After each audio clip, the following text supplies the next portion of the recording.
તો આજે આપણે ધોરણ 10નું જે ચેપ્ટર 1 છે વાસ્તવિક સંખ્યાઓ તેનો ત્રીજો દાખલો જોવાના છે। તો અહીંયા આપણે અવિભાજ્ય અવયવ પાડી અને ગુસા અને લસા શોધવાના છે।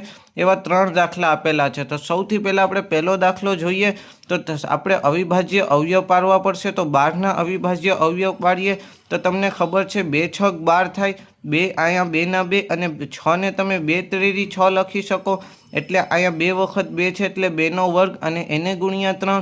15ની વાત કરીએ તો તમને ખબર છે 5 તેરી 15 થાય। હવે આ બધી અવિભાજ્ય સંખ્યાઓ છે એટલે આગળ આના ભાગ નહીં પડે।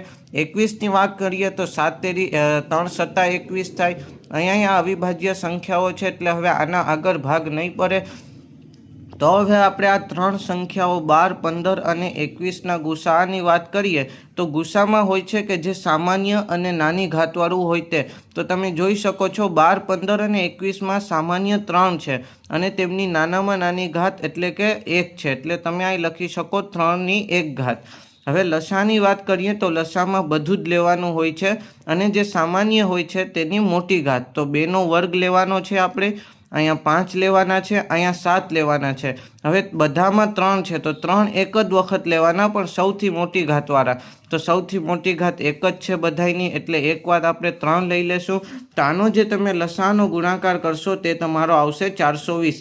દાખલા નંબર 2ની વાત કરીએ તો આપણને ત્રણેય અવિભાજ્ય સંખ્યાઓ જ આપેલી છે 17, 23 અને 29 કે જેના ભાગ પડતા જ નથી। તો આને આપણે 17 એકુ 17, 23 એકુ 23 અને 29 એકુ 29 લખી શકીએ।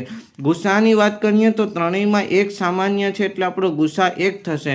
જ્યારે લસાની વાત કરીએ તો આ જે ત્રણેય સંખ્યાઓનો ગુણાકાર છે તે આપણો લસા થશે।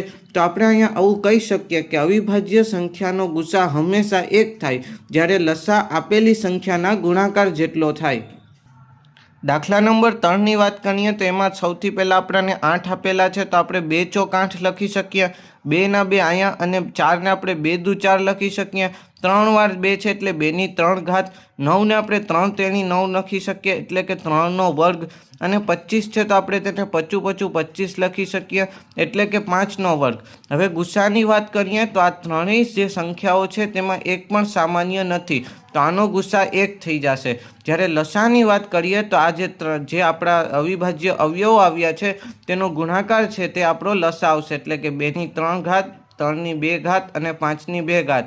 એટલે આ આપણો જે લસા આવશે તે આવશે 1800।